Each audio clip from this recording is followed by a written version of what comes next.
जैसा कि पिछली कहानी से पहले हमने जिक्र किया था कि ये कहानियाँ सच्ची कहानियाँ नहीं हैं, ये सिर्फ आपकी तवज्जो को कायम करने के लिए और मश्क करने के लिए इस्तेमाल की जाती हैं।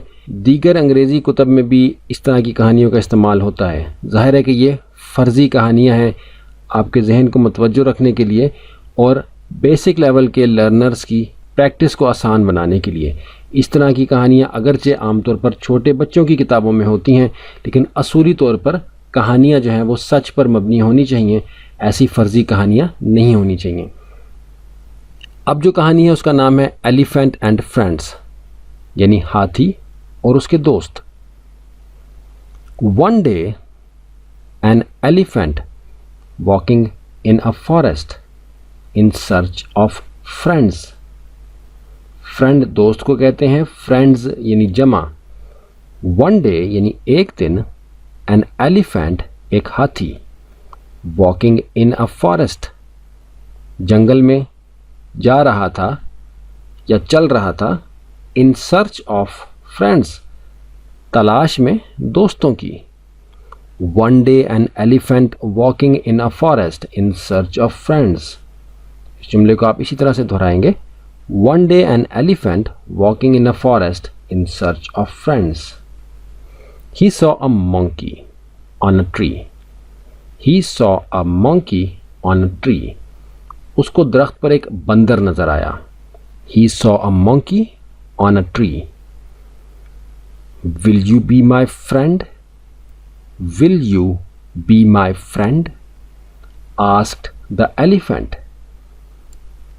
Will you be my friend? क्या तुम मेरे दोस्त बनोगे? आगे सवालिया निशान है। Asked the elephant. हाथी ने पूछा। Will you be my friend? Asked the elephant. क्या तुम मेरे दोस्त बनोगे? हाथी ने पूछा। Replied the monkey. Replied the monkey. जवाब दिया बंदर ने। You are too big. You are too big. तुम बहुत बड़े हो। You are too big. You cannot swing from trees like me. You तुम cannot नहीं कर सकते, swing झूलना, from trees दरख्तों से, like me मेरी तरह। me बाद में है, like पहले है, तो तरह मेरी हम नहीं कर सकते, हम उर्दू में तर्जुमा करेंगे तो मेरी तरह तर्जुमा करेंगे। अब एक बार इसको पढ़ते हैं, फिर अगला हिस्सा स्टोरी का अगले लेसन में देखते हैं। One day an elephant walking in a forest in search of friends. He saw a monkey on a tree. Will you be my friend? Asked the elephant. Replied the monkey. You are too big. You cannot swing from trees like me. Next, the elephant met a rabbit. Next, यानी उसके बाद, the elephant met, हाथी मिला, a rabbit एक खरगोश से। Next, the elephant met a rabbit. He asked him to be his friend. He asked him to be his friend. उसने पूछा उससे to be his friend, उसका दोस्त बनने को। यानी हाथी ने खरगोश से पूछा कि वो उसका दोस्त बन जाए। But the rabbit said, You are too big to play in my burrow. But the rabbit said, लेकिन खरगोश ने कहा, You are तुम हो, too big बहुत बड़े, to play खेलने के लिए, in my burrow burrow कहते हैं उस सुराख को जो कि खरगोश ज़मीन में बनाता है और उसके अंदर अपना घर बनाता है और अपने बच्चों को वहाँ रखता है। तो खरगोश ने कहा कि तुम बहुत बड़े हो, तुम मेरे साथ मेरे बरो में, मेरे सुराख के अंदर, बिल के अंदर नहीं खेल सकते। Then the elephant met a frog. Then the elephant met a frog. Then the elephant फिर हाथी met a frog मिला एक मेंढक से। Will you be my friend? बनोगे क्या तुम मेरे दोस्त? Will you be my friend? बनोगे क्या तुम मेरे दोस्त? He asked, उसने पूछा। How can I? मैं कैसे हो सकता हूँ? Asked the frog, मेंढक ने पूछा। You are too big to leap about like me. You are too big to leap about like me.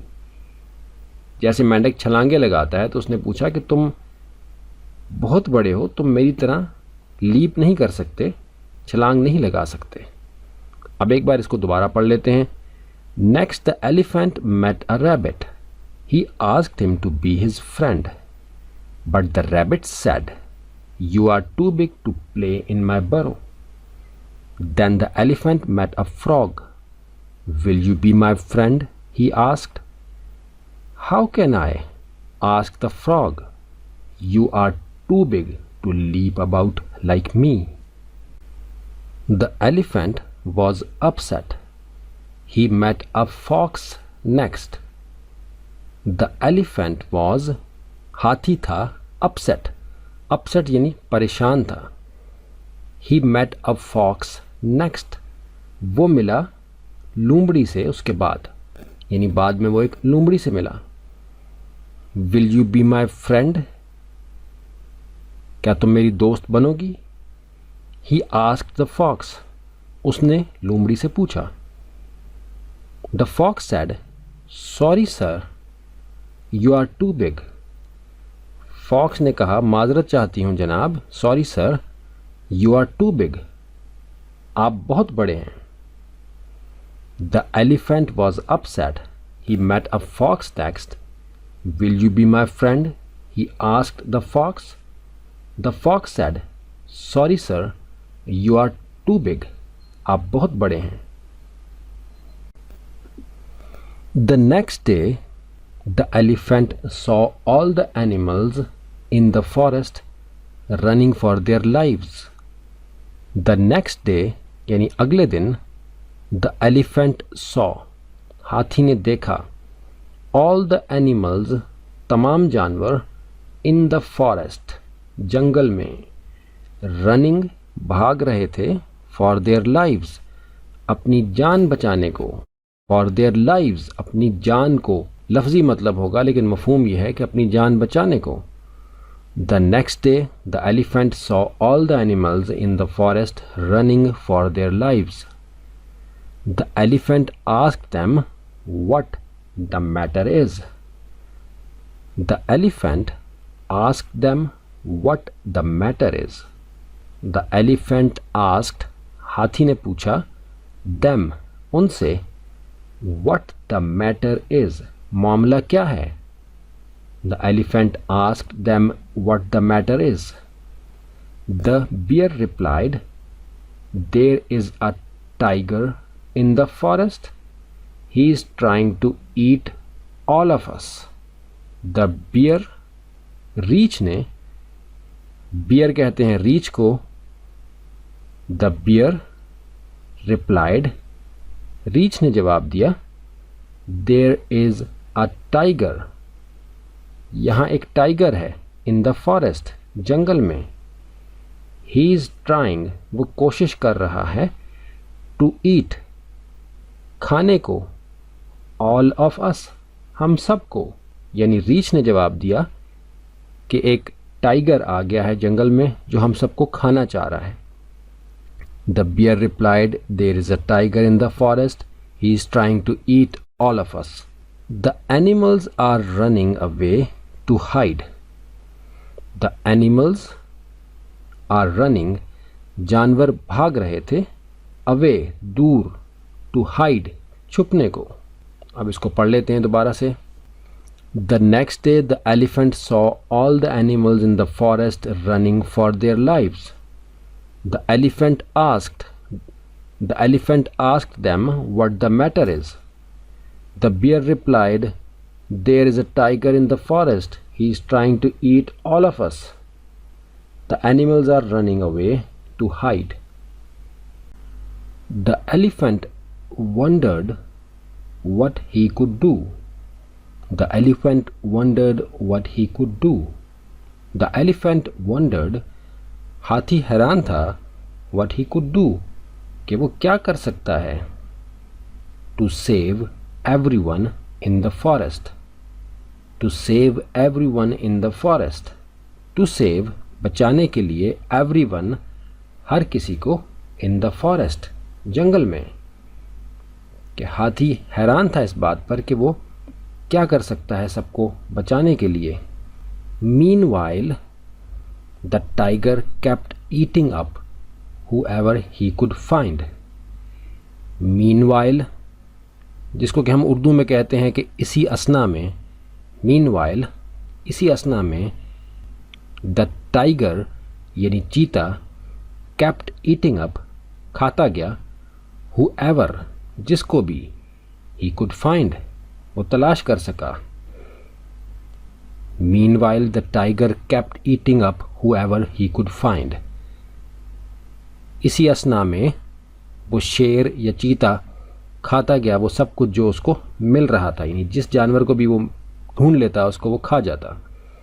The elephant walked up to the tiger and said। The elephant walked up to the tiger and said। The elephant, हाथी, walked up to the tiger, उस tiger के करीब चल कर गया, and said, और कहा, Please Mr. Tiger, do not eat up these poor animals। Please Mr. Tiger, do not eat up these poor animals।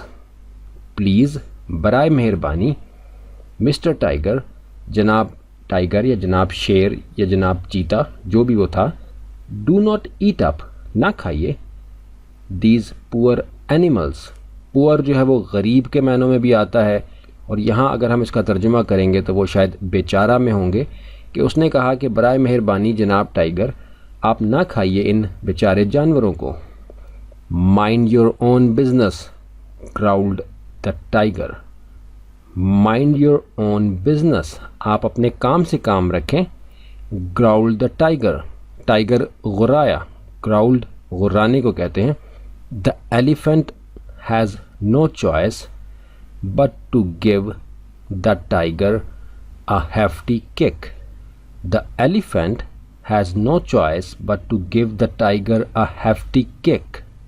The elephant has no choice, हाथी के पास कोई चॉइस नहीं थी, यानी इसके सिवा कोई रास्ता ना था, बट टू गिव, मगर ये कि वो दे, द टाइगर, उस शेर या चीते को, अ hefty kick। hefty जो है वो मोटे के मानों में भी हो सकता है, ज़ोरावर के मानों में भी हो सकता है, और किक को उर्दू में हम ठुड्डा मारना कहते हैं। दरअसल असल तो लफ्ज़ इसके लिए यही है।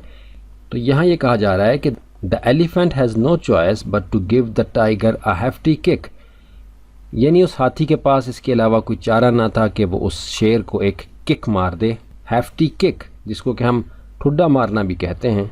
The frightened tiger ran for his life. The frightened tiger, वो डरा हुआ शेर, रैन फॉर हिज लाइफ, अपनी जान बचाने को भागा, रैन फॉर हिज लाइफ, भागा अपनी ज़िंदगी के वास्ते। द फ्राइटन टाइगर, वो खौफज़दा tiger, ran for his life, भागा अपनी जान के लिए, यानी इसको हम यही कहेंगे कि वो खौफज़दा शेर अपनी जान बचाने को भागा। The elephant walked back into the forest. The elephant walked back to the forest, शेर जंगल की तरफ को वापस चला। द एलिफेंट वॉकड बैक, वो हाथी पीछे को चला, into the forest, जंगल की तरफ को। to announce the good news to everyone। to announce, ताकि वो ऐलान करे, the good news, उस अच्छी खबर का, to everyone, हर किसी की तरफ। to announce the good news to everyone। अब इसको पूरा पढ़ते हैं, और आप प्रैक्टिस करने के लिए इसको पॉज कर देंगे और ख़ुद से प्रैक्टिस करेंगे। The elephant wondered what he could do to save everyone in the forest.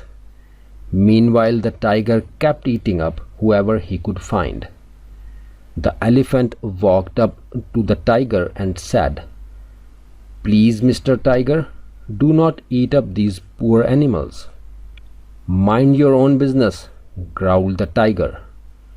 The elephant has no choice but to give the tiger a hefty kick.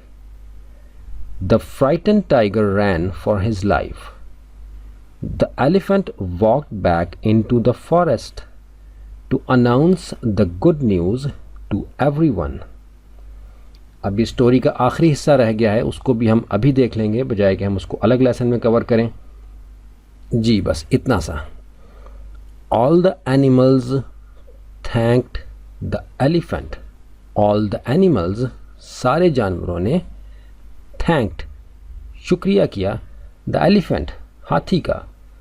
All the animals thanked the elephant. सारे जानवरों ने हाथी का शुक्रिया अदा किया। और इसके बाद उन्होंने कहा क्या? वही जानवर जो पहले कह रहे थे कि हम तो आपसे दोस्ती नहीं कर सकते क्योंकि आप बहुत बड़े हैं। तो आखिर में जो उन्होंने बात कही इस वाक़े के बाद, वो आखिर में आप देख रहे हैं कि ऑरेंज कलर से आपको लिखी हुई नज़र आ रही है। दे सैड, उन सब ने कहा, you are just the right size to be our friend. You are just the right size to be our friend.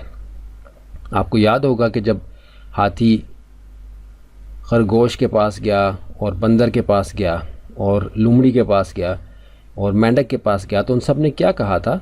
अब वही सारे कह रहे हैं कि दे सैड, उन्होंने कहा, यानी दे से मुराद वो सब, वो ज़्यादा, यानी वो जमा का सीगा है लेकिन सब के मानों में आएगा। दे सैड यू आर, आप हैं, जस्ट द राइट साइज़, बिल्कुल सही साइज़ के, टू बी आवर फ्रेंड, हमारे दोस्त होने के लिए। They said you are just the right size to be our friend. अब इस स्टोरी को पूरे को आपने साथ राइट डाउन किया है। अब आपने इसको रीड करना है और इसकी प्रैक्टिस करनी है और इसी तरह प्रोनाउंसिएशन और फ्लो के साथ इसको पढ़ने की कोशिश करनी है।